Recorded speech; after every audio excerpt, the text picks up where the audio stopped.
Basava T V ವೀಕ್ಷಕರಿಗೆ ಹೃದಯಪೂರ್ವಕ ಧನ್ಯವಾದಗಳು. ಸ್ವಾಗತ ಸುಸ್ವಾಗತ. ಸ್ನೇಹಿತರೆ, ಇವತ್ತು ಆರೋಗ್ಯದ ಬಗ್ಗೆ ವಿಚಾರ ಮಾಡೋಣ. ಅನಾರೋಗ್ಯ ಎಂಬುದು ಬರ್ತಾ ಇದೆಯಾ, ನಾವು ಪರ್ಚೇಸ್ ಮಾಡ್ತಾಯಿದ್ದೀವಿ? ನೋ ಡೌಟ್ ನಾವು ಪರ್ಚೇಸ್ ಮಾಡ್ತಾಯಿದ್ದೀವಿ, ರೆಡ್ ಕಾರ್ಪೆಟ್ ಆಗಿ ಕರಿತಾ ಇದ್ದೀವಿ. ಹೇಗೆ ಗೊತ್ತಾ? ನಮ್ಮ ಆಹಾರದ ಅಭ್ಯಾಸಗಳು, ನಮ್ಮ ಜೀವನ ಶೈಲಿ. ಜಸ್ಟ್ ಒಂದು 50 ವರ್ಷದ ಕೆಳಗೆ ಹೋಗಿ ಇಷ್ಟು ರೋಗಗಳಿದ್ವಾ, ಇಷ್ಟು ಹಾಸ್ಪಿಟಲ್ಸ್ ಇದ್ವಾ, ಇಷ್ಟು ನರ್ಸಿಂಗ್ ಹೋಮ್ಸ್ ಇದ್ವಾ? ಯಾವ ರೀತಿ ಇತ್ತು ನಮ್ಮ ಜೀವನ ಶೈಲಿ? ಕೆಳಗೆ ಕುಂತ್ಕೊಂಡು ಊಟ ಮಾಡ್ತಾಯಿದ್ವಿ. ನಮ್ಮ ಕುಟುಂಬದವರೆಲ್ಲ ಕುಂತ್ಕೊಂಡು ನಗ್ನಗ್ತಾ ಮಾತಾಡ್ತಾ ತಿಂತಾಯಿದ್ವಿ. ಮನೆಯಲ್ಲಿ ಮಾಡಿದ್ದ ಆಹಾರವನ್ನೇ ತಿಂತಾಯಿದ್ವಿ.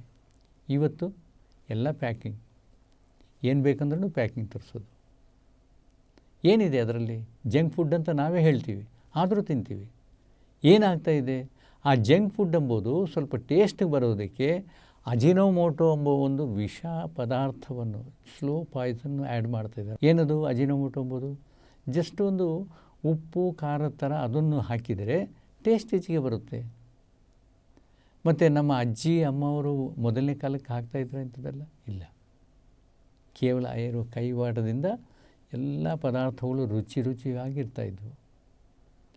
ಯಾವಾಗ ನಮಗೆ ಹಸಿವು ಆಗ್ತಾಯಿದೆಯೋ ಮನೆಯಲ್ಲಿ ಪದಾರ್ಥ ಹೇಗೆ ಇರಲಿ ನಾವು ತಿಂದುಬಿಡ್ತೀವಿ. ಯಾವಾಗ ಹಸುವಿಲ್ಲದ ಟೈಮ್ ಪಾಸ್ ಆಗಿ ನಾವು ತಿಂತೀವೋ ರುಚಿ ಬೇಕು ಈ ನಾಲಿಗೆಗೆ. ಅದಕ್ಕೆ ನಾವು ಹೋಗ್ತೀವಿ, ಪ್ಯಾಕೆಟ್ ತೊಗೊತೀವಿ. ಕುರ್ಕುರೆ ಅಂತ, ಚಿಪ್ಸ್ ಅಂತ, ಇನ್ನೊಂದು ಮಿಕ್ಸ್ಚರ್ ಅಂತ, ಇನ್ನೊಂದು ಇವೆಲ್ಲ ತೊಗೊಳ್ತೀವಲ್ಲ. ಇದೆಲ್ಲ ಒಂದು ಸಲ ಕುಂತ್ಕೊಂಡು ಯೋಚನೆ ಮಾಡಿ. ನಮ್ಮ ಮನೇಲಿ ಅಮ್ಮ ಇಲ್ಲ ಅಜ್ಜಿ ಮಾಡಿದ್ದ ಪದಾರ್ಥಗಳು ಒಂದು ವಾರಕ್ಕೆ ವಾಸನೆ ಬಂದು ಏನೋ ಕೆಟ್ಟದಾಗಿ ಕಾಣ್ತವ. ಮತ್ತು ಇದೇ ಪದಾರ್ಥಗಳು ಕಂಪನಿಯವರು ಮಾಡೋದು 3 ತಿಂಗಳಾದ್ರೂ 6 ತಿಂಗಳಾದ್ರೂ ಪ್ಯಾಕೆಟ್ನಲ್ಲಿ ಯಾಕೆ ಚೆನ್ನಾಗಿರ್ತವ? ಯೋಚನೆ ಮಾಡಿದ್ದೀರಾ?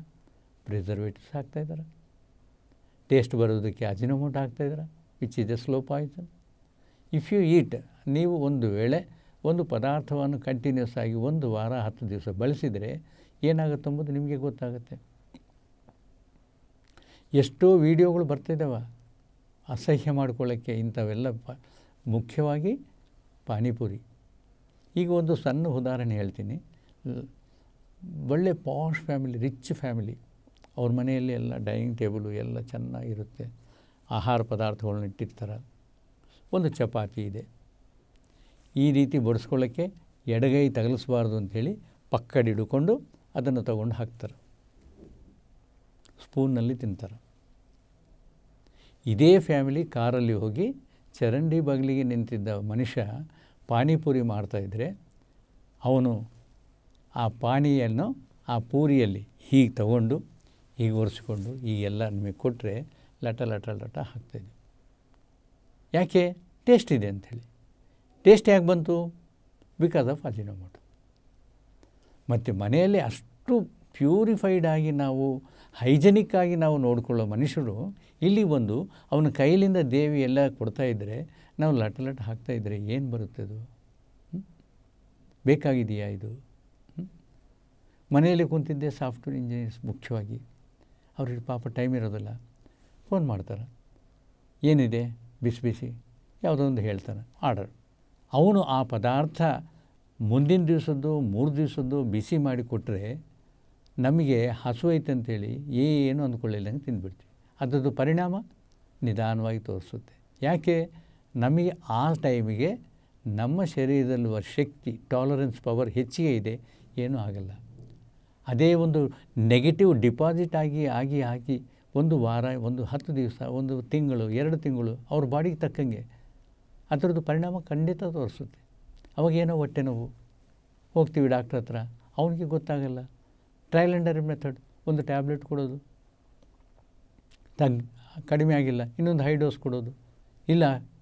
ಇಲ್ಲ ರೀ ನೀವು ಸ್ಪೆಷಲಿಸ್ಟು ತೋರಿಸ್ರಿ ಸ್ವಲ್ಪ. ಆ ಸ್ಪೆಷಲಿಸ್ಟು ಸ್ವಲ್ಪ ಖರಾಬ್ ಮಾಡಿಬಿಟ್ಟು ನಿಮ್ಮನ್ನು. ಏನು ನಮ್ಮ ಪರಿಸ್ಥಿತಿ? ಬೇಕಾ ಇದೆಲ್ಲ? ಟೈಮ್ ಪಾಸ್ಗಾಗಿ ತಿನ್ನಬೇಡಿ. ಒಬ್ಬ ಮಹಾಶಯ ಹೇಳ್ತಾನೆ ಒಂದು ಮೀಟಿಂಗ್ನಲ್ಲಿ, ನಮಗೆ ಯಾವಾಗ ಹಸುವಿದೆಯೋ ಆವಾಗ ತಿಂದರೆ ನಿಮ್ಮ ಆರೋಗ್ಯ 100 ವರ್ಷ ಖಂಡಿತವಾಗಿ ಚೆನ್ನಾಗಿರುತ್ತೆ. ಏನದು ಸೈನ್ಸು?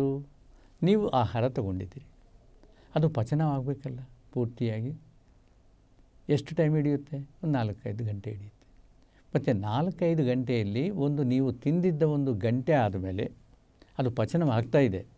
ಹೊರಗಡೆ ಬಂದು ನೋಡಿದರೆ ಹೋಗ್ತಾಯಿದ್ದೀರಿ ಬೀದಿಯಲ್ಲಿ ಮೆಣಸಿನಕಾಯಿ ಬಜ್ಜಿ ಹಾಕ್ತಾಯಿದ್ದಾರೆ, ವಾಸನೆ ಬಂತು, ಇದು ಹೇಳುತ್ತೆ ಟೇಸ್ಟ್ ನೋಡು ಅಂಥೇಳಿ. ಇದು ರೆಡಿಯಾಗಿರುತ್ತೆ, ಟೇಸ್ಟ್ ನೋಡೋಣ ಅಂಥೇಳಿ. ಒಳಗಡೆ ನೀವು ತಗೊಂಡಿದ್ದ ಆಹಾರ ಜೀರ್ಣ ಆಗ್ತಾಯಿದೆ. ಇದು ಫ್ರೆಶ್ಶಾಗಿ ಹಾಕಿದರೆ ಇದರ ಮಾತು ಕೇಳಿ ಏನಾಗುತ್ತೆ, ಅಲ್ಲಿ ಗೊಂದಲ ಆಗಿ ಗ್ಯಾಸ್ ಕ್ರಿಯೇಟ್ ಆಗುತ್ತೆ. ಆ ಗ್ಯಾಸ್ ಏನು ಗೊತ್ತಿಲ್ಲ, but some negative is produced. ಅದು ಬೆಳೀತಾ ಬೆಳೀತಾ ಬೆಳೀತಾ ಒಂದು ಸಲ ನಿಮ್ಮ ಟಾಲರೆನ್ಸ್ ಪವರ್ಗಂತೂ ಹೆಚ್ಚಿಗೆ ಆದಮೇಲೆ ಅದರದ್ದು ಪ್ರಭಾವ ತೋರಿಸುತ್ತೆ. So we are purchasing the disease. ಟ್ರಬಲ್ಸನ್ನು ನಾವು ಕ್ರಿಯೇಟ್ ಮಾಡ್ಕೊತಾ ಇದ್ದೀವಿ, ಅನಾರೋಗ್ಯವನ್ನು ಇನ್ವೈಟ್ ಮಾಡ್ತಾಯಿದ್ದೀವಿ. ಸೊ ಅದು ಮಾಡಬೇಡಿ. ಹಸುವಾದಾಗ ಮಾತ್ರ ತಿನ್ನಿ. ಒಂದು ಸಿಸ್ಟಮೆಟಿಕ್ ವೇ ಇಟ್ಕೊಳ್ಳಿ. ಯಾವ ರೀತಿ ತಿಂತಾಯಿದ್ದೀವಿ, ಎಷ್ಟು ತಿಂತಾಯಿದ್ದೀವಿ ಗಮನವಿದೆಯಾ? ಇಲ್ಲ.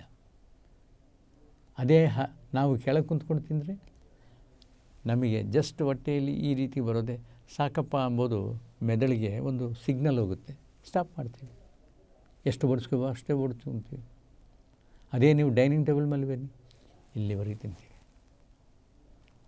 ಅದೇ ನೀವು ಬಫೆ ಸಿಸ್ಟಮ್ನಲ್ಲಿ ಮಾತಾಡ್ತಾ ಇದು ನೋಡ್ತಾ ಅದು ನೋಡ್ತಾ ತಿಂತಾಯಿದ್ದೀರಿ. ಏನು ಹಾಕ್ತಾಯಿದ್ದೀರೋ ಇದು ಏನು ಅಂಬೋದು ಮರ್ತೋಗಿದ್ದೀರಾ. ಇದೊಂದು ಡಸ್ಟ್ಬಿನ್ ಥರ ಹಾಕ್ತಾಯಿದ್ದೀವಿ ಒಳಗಡೆ, ಅದು ನವಿಲು ತಿಂತಾಯಿದ್ದೀವ ಹಾಗೇ ಹೋಗ್ತಾಯಿದೆಯಾ ಗೊತ್ತಿಲ್ಲ. ಮತ್ತು ಆ ರೀತಿ ಇದ್ದರೆ ಏನಾಗ್ಬೋದು? ಇಲ್ಲಿವರೆಗೆ ಆಗುತ್ತಾ ಇಲ್ವಾ?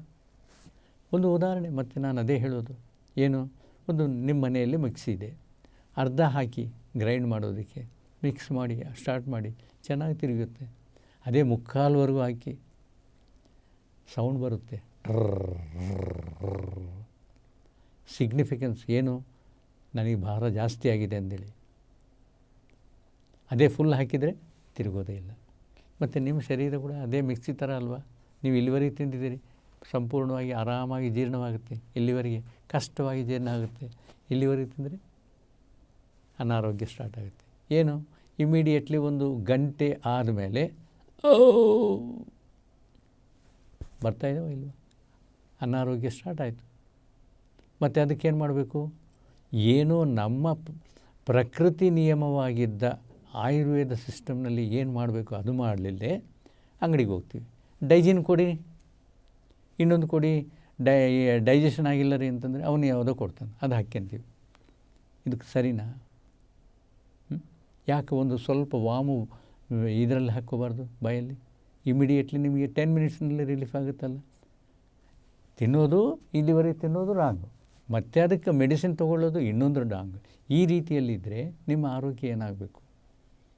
ಒಂದು ಸಲ ಯೋಚನೆ ಮಾಡಿ. ಹಳೆಯ ಜೀವನ ಪದ್ಧತಿಯಾಗಿತ್ತು, ಎಲ್ಲರೂ ನಗ್ನಗ್ತಾ ಕುಂತ್ಕೊಂಡು ಎಲ್ಲ ಪೂರ್ತಿ ಊಟವನ್ನು ಖಾಲಿ ಮಾಡಿ ಆ ಉಳಿದದ್ದನ್ನು ನಾಯಿಗೋ ಇಲ್ಲ ಭಿಕ್ಷಕರಿಗೋ ಹಾಕಿ ಕ್ಲಿಯರ್ ಮಾಡ್ತಾಯಿದ್ವಿ. ಇವತ್ತು ನಮಗೊಂದು ಭೂಷಣ ಸಿಕ್ಕಿದೆ, ಏನದು? ಫ್ರಿಜ್. ಏನನ್ನು ಉಳಿಲಿ ಅದರಲ್ಲೇ ಇಡ್ತೀವಿ. ಯಾಕೆ? ಒಂದು 10 ರೂಪಾಯಿ ವೇಸ್ಟ್ ಆಗುತ್ತೆ ಸಾರಿಗೆ ಇಲ್ಲ ಸಾಂಬಾರಿಗೆ, ಅದನ್ನು ಅಲ್ಲಿಡೋದು, ರಾತ್ರಿ ತಿನ್ನೋದು, ಇಲ್ಲ ಅಂತಂದರೆ ಮರುದಿವಸ ತಿನ್ನೋದು. ಇನ್ನೂ ಕೆಲವರು ಇದ್ದಾರೆ 3 ದಿವಸ ತಿಂತಾರೆ. ಮತ್ತು ಅದನ್ನು ಫ್ರಿಜ್ನಾಗಿಟ್ಟಿದ್ದ ಪದಾರ್ಥ ತೊಗೊಂಡು ಬಿಸಿ ಮಾಡಿ ತಿಂತಾರೆ, which is still more wrong. ಅದು ಇನ್ನೂ ತಪ್ಪೋದು. ಮತ್ತು ಈ ರೀತಿ ಮಾಡಿಕೊಂಡು ನಮಗೆ ಅನಾರೋಗ್ಯ ಹೇಗೆ ಬರ್ತಾಯಿದೆ? ನಾವೆಲ್ಲ ಒಳ್ಳೆಯ ಪದಾರ್ಥಗಳು ತಿಂತಾಯಿದ್ದೀವಿ ಅಂತಂದರೆ ಹೇಗಾಗುತ್ತೆ? ದಯಮಾಡಿ ಫ್ರಿಜ್ ಎಂಬುದು ತಿಳ್ಕೊಳ್ಳಿ, ಯಾಕೆ ಇನ್ವೆಂಟ್ ಮಾಡಿದ್ದಾರೆ. ಅದು ಎಮರ್ಜೆನ್ಸಿ ಮೆಡಿಸಿನ್ಸ್ ಇಡೋದಕ್ಕೋಸ್ಕರ ಅದು ತಯಾರು ಮಾಡಿದ್ದಾರೆ. ಅದು ಆಹಾರ ಪದಾರ್ಥದ ಗೋಡೌನ್ ಥರ ಮಾಡೋಕ್ಕಲ್ಲ, ಎಮರ್ಜೆನ್ಸಿ ಮೆಡಿಸಿನ್ಸ್ ಇಡೋದಕ್ಕೆ ಮಾಡಿದ್ದಾರೆ. ಏನಾಗುತ್ತೆ, ನಾವು ಪದಾರ್ಥ ಅದರಲ್ಲಿಟ್ಟರೆ ಆ ಕೂಲ್ನೆಸ್ಗೆ ಅದರಲ್ಲಿರೋ ವಿಟಮಿನ್ಸ್ ಎಲ್ಲ ಕಳೆದೋಗ್ತವೆ. ಫಾರ್ ಎಕ್ಸಾಂಪಲ್ ಮೊಸರೆ ಅಂದ್ಕೊಳ್ಳಿ, ಅದರಲ್ಲಿ ಮೊಸರಿನಿಂದ ನಮಗೆ ಏನು ಅಂಶ ಸಿಗ್ಬೋದೋ ಅವೆಲ್ಲ ಸಿಗೋದಿಲ್ಲ. ಪ್ರತಿಯೊಂದು ಪದಾರ್ಥ ಹೀಗೆ ಆಗೋಯ್ತು. ಆಹಾರ ಪದಾರ್ಥಗಳೇ ಅಲ್ಲದೆ ಹಾಲು ಮೊಸರು ಕೂಡ. ಹಾಲು ನೀವು ನಾರ್ಮಲಾಗಿ ತೊಗೊಂಡಿದ್ದೀರಿ, ಯಾರು ಹಾಲು ಹಾಕೋನ ಹತ್ರ ನೀವು ಮರುದಿವಸ ಹಾಲು ಹಾಗೇ ಇಟ್ಕೊಂಡ್ರೆ ಒಡೆದು ಹೋಗ್ತಾ ಇದ್ದಾವೆ, ಕೆಟ್ಟು ಹೋಗ್ತಾಯಿದ್ದಾವೆ. ಅದೇ ಪ್ಯಾಕೆಟ್ ಹಾಲು 3 ದಿವಸ 4 ದಿವಸ ಆದ್ರೂ ಇರ್ತವೆ. ಯಾಕೆ? ಬಿಕಾಸ್ ಪ್ರಿಸರ್ವೇಟಿವ್ಸ್ ಆ್ಯಡ್ ಮಾಡಿದ್ದಾರೆ. ಮತ್ತು ಆ ಪ್ರಿಸರ್ವೇಟಿವ್ಸ್ ಯಾವ ಹಂತದಲ್ಲಿದ್ದಾವೆ? ಒಬ್ಬ ತಿರುಮಲ ಅಂತಾನ, ಒಬ್ಬ ಇನ್ನೊಬ್ರಂತಾನ ದೊಡ್ಲ ಅಂತಾರೆ, ಯಾವ್ಯಾವ ಏನೇನೋ ಹೆಸರುಗಳು, ಎಲ್ಲರೂ ಡೈರಿ ಫಾರ್ಮೇಷನ್. ಕೆಲವೊಂದು ಡೈರಿಗಳು ಹಿಡ್ಕೊಂಡಿದ್ದವ್ರನ್ನ ಮುಚ್ಚಿಸ್ಬಿಟ್ಟಾರೆ. ಯಾಕೆ? ಅವ್ರ ಹತ್ರ 1000 ಲೀಟರ್ಸ್ ಉತ್ಪಾದನೆ ಇದ್ದರೆ 5000 ಲೀಟರ್ಲಿಂದ ಏನು ತುಪ್ಪ ತಯಾರು ಮಾಡ್ಬೋದು, ಅಂಥ ತುಪ್ಪವನ್ನು ಎಲ್ಲಿಂದ ತಯಾರು ಮಾಡ್ತಾಯಿದ್ದಾರೆ ಅಂತ ಕ್ವಶ್ಚನ್ ಕೇಳಿದರೆ ನಾವು ಬೇರೆ ಕಡೆ ಪರ್ಚೇಸ್ ಮಾಡ್ತಾಯಿದ್ದೀವಿ. ಈ ರೀತಿಯೆಲ್ಲ ಹೇಳ್ಕೊಂಡೋಗಿ ನಮ್ಮನ್ನು ಅನಾರೋಗ್ಯ ಪಾಲು ಮಾಡೋ ಡೈರಿಗಳನ್ನ ಸ್ವಲ್ಪ ಯೋಚನೆ ಮಾಡಿ ಬಿಟ್ಬಿಡಿ. ಅಷ್ಟೆಲ್ಲ ಯಾಕೆ? ಈ ರೆಡಿಮೇಡ್ ಹಾಲು ಯಾಕೆ ನಿಮಗೆ? ಪ್ಯಾಕೆಟ್ ಹಾಲು ಯಾರು ಹಾಲು ಹಾಕ್ತಾರೋ ಅವ್ರ ಹತ್ರ ತಗೊಂಡು ಫ್ರೆಶ್ ಆಗಿ ನೀವು ಯಾಕೆ ತಗೋಬಾರ್ದು? ಸೊ ಈ ರೀತಿ ಪ್ರತಿಯೊಂದು ವಿಷಯದಲ್ಲಿಯೂ ನಾವು ತಪ್ಪು ಹೆಜ್ಜೆ ಹಾಕ್ತಾಯಿದ್ದೀವಿ, ಅನಾರೋಗ್ಯವನ್ನು ಇನ್ವೈಟ್ ಮಾಡ್ಕೊಳ್ತಾಯಿದ್ದೀವಿ. ದಯಮಾಡಿ ಅದು ಮಾಡಬೇಡಿ. ಇನ್ನು ನಮಗೆ ಕೆಟ್ಟ ಪದಾರ್ಥಗಳು ಯಾವುವು? ಒಂದು 5 ಬಿಳಿಯ ಪದಾರ್ಥಗಳು. ಒಂದು ಬಿಳೆ ಅಕ್ಕಿ. ಅಕ್ಕಿ ಅಂತ ಯಾಕಂತ ಇದ್ದೀನಿ ಬಿಳೆ ಅಕ್ಕಿ ಅಂತ? ಅದರಲ್ಲಿರೋ ತೌಡೇನೈತೆಲ್ಲ ಅದನ್ನೆಲ್ಲ ತೆಗೆದುಬಿಡ್ತಾಯಿದ್ವಿ. ಯಾಕೆ? ಕಣ್ಣಿಗೆ ಇಂಪಾಗಿ ಬೆಳ್ಳಗೆ ಕಾಣಬೇಕು ಅನ್ನ. ಏನಿದೆ ಅದರಲ್ಲಿ? ಓನ್ಲಿ ಗ್ಲೂಕೋಸ್ ಕಂಟೆಂಟ್ ಇದೆ. ನೀವು ತಿಂದಿದ್ದ ಒಂದು ಅರ್ಧ ಗಂಟೆಯಲ್ಲಿ ಗ್ಲೂಕೋಸ್ ಪ್ರೊಡ್ಯೂಸ್ ಆಗಿ ನಿಮ್ಮ ಪ್ರತಿ ಕಣದ ಮೇಲೆ ಕೂಡುತ್ತೆ. ಅದನ್ನು ನೀವು ಬರ್ನ್ ಮಾಡಿಕೊಳ್ಳಿಲ್ಲ ಅಂತಂದ್ರೇ ಗ್ಲೂಕೋಸ್ ಗ್ಲೈಕೋಸಿನ್ ಆಗುತ್ತೆ. ಯಾಕೆ ಅಂತಂದರೆ ಡಿಪಾಸಿಟ್ಸ್ ಹೆಚ್ಚಿಗೆ ಹಾಕೋದ್ರೆ ಬಾಡಿ ಸುಮ್ಮನೆ ಇರೋದಿಲ್ಲ, ಅದನ್ನು ಕನ್ವರ್ಟ್ ಮಾಡಿಕೊಳ್ಳುತ್ತೆ ಗ್ಲೈಕೋಸಿನ್ ಆಗಿ. ಗ್ಲೈಕೋಸಿನ್ ಆಗಿ ಕೂಡ ನೀವು ಏನು ಅದಕ್ಕೆ ಶ್ರಮ ಕೊಟ್ಟಿಲ್ಲ ಅಂತಂದರೆ, ಏನನ್ನ ಕೆಲಸ ಮಾಡೋದು, ವಾಕಿಂಗ್ ಮಾಡೋದು ಇದೆಲ್ಲ ಮಾಡಿಲ್ಲ ಅಂತಂದರೆ ಅದು ಮತ್ತೆ ಡೆವಲಪ್ ಆಗಿಬಿಟ್ಟು ಹೆಚ್ಚಿಗೆ ಆದರೆ ಅದನ್ನು ಟ್ರೈಗ್ಲಿಸರೈಡ್ಸ್ ಆಗಿ ಕನ್ವರ್ಟ್ ಮಾಡಿಕೊಳ್ಳುತ್ತೆ ಬಾಡಿ. ಮತ್ತು ಅದನ್ನು ನೀವು ಕನ್ಸ್ಯೂಮ್ ಮಾಡಿಲ್ಲ, ಬರ್ನ್ ಮಾಡಿಲ್ಲ, it will be converted to cholesterol. Cholesterol ಕೂಡ ನೀವು ಬರ್ನ್ ಮಾಡಿಲ್ಲ, ಫ್ಯಾಟ್ ಆಗಿ ತಯಾರಾಗುತ್ತೆ. Obesity fat.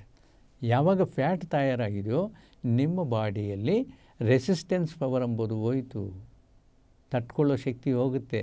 ಪ್ರತಿ ಚಿಕ್ಕದಕ್ಕೂ ಯಾವುದೋ ಒಂದು ಪೇಯ್ನ್ಸ್, ಯಾವುದೋ ಒಂದು ಡಿಸೀಸ್. ಆ ಸ್ಟೇಜ್ಗೆ ಯಾಕೆ ತೊಗೊಂಡೋಗ್ಬೇಕು? ಮತ್ತು ಏನು ಬೇರೆ ಏನು ದಾರಿ ಇದೆ? ಎಸ್, ಹಳೇದು 200 ಇಯರ್ಸ್ ಬ್ಯಾಕು ಬಿಳಿ ಅಕ್ಕಿ ಇದ್ದಿಲ್ಲ. ದೇರ್ ವಾಸ್ ಮಿಲ್ಲೆಟ್ಸ್, ಸಿರಿಧಾನ್ಯಗಳು, ಜೋಳ, ಸಜ್ಜೆ, ರಾಗಿ ಇವೆಲ್ಲ ಇದು ವಿಚ್ ಆರ್ ಮೋಸ್ಟ್ ಪ್ರೋಟೀನ್ಫುಲ್. ಅವು ತಿಂದರೆ ನಿಮಗೆ 4 ಗಂಟೆ ತನಕ ಗ್ಲೂಕೋಸ್ ಪ್ರೊಡ್ಯೂಸ್ ಆಗೋಲ್ಲ. ಮತ್ತು ಫೈಬರ್ ಕಂಟೆಂಟು ಕಂಪೇರ್ ಮಾಡಿದರೆ ಗೋಧಿಯಲ್ಲಿ ಮತ್ತು ಅಕ್ಕಿಯಲ್ಲಿ ನಿಮಗೆ 0.2% ಫೈಬರ್ ಇದೆ.